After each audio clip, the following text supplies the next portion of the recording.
গ্রন্থ উদ্বোধনী ব্যক্তিত্ব হিসেবে আপনারা সবাই এসেছেন এবং আমিও এসেছি। যদি এটা 150 কিলোমিটার না হয়ে 500 কিলোমিটার হতো, 1000 কিলোমিটার হলেও হয়তো পারতাম না 66 বছর বয়সে, কিন্তু 500 কিলোমিটার হলেও আমি আসতাম শুধু আয়েশা সোনালী স্কুলটাকে স্পর্শ করতে বলে।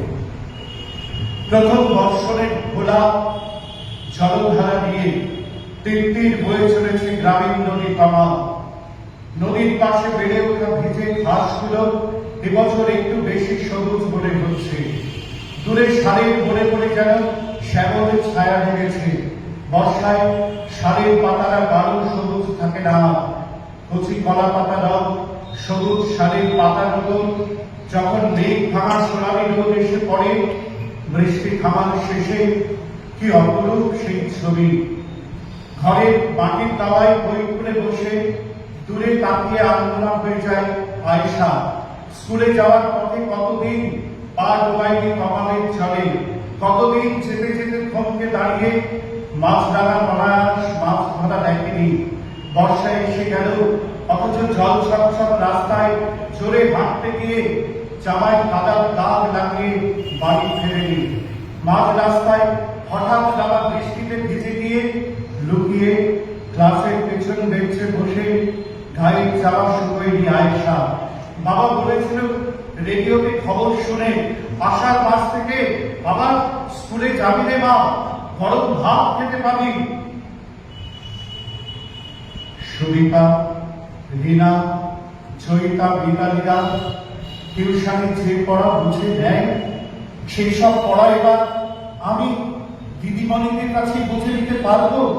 আনন্দে চকচক করে উঠেছিল আয়েশার চোখ মুখ, কিন্তু কোথায়?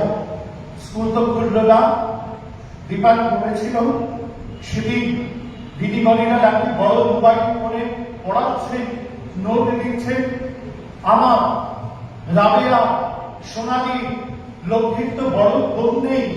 কতদিন অপেক্ষা করবো আমরা সেই ক্লাসরুম, বেঞ্চ, গরম ভাত, সেই দিদিমণি, চেনা সব, সেই শাসন আর স্নেহ। স্বাধীনতা দিবসের সকালে পতাকা নিয়ে প্রভাত ফেরিতে যেতে পারবো তো? গত বছর টিপটিপ বৃষ্টিতে ভিজতে ভিজতে দিদিমণিদের সঙ্গে হাঁটছিলাম। ও কি মজা! এইসব 7-5 ভাবতে ভাবতে কোথায় হারিয়ে গেল মেঘ। দূরে কালো মেঘ থেকে সালের উপরে ঝমঝমিয়ে বৃষ্টি নামে, ঝাপসা হয়ে আসে চারদিক, ঝাপসা হয়ে আসে চারদিক। আমি আশীর্বাদ করি হয়তো আর 1 বছর থাকবে পৃথিবীতে। শুধু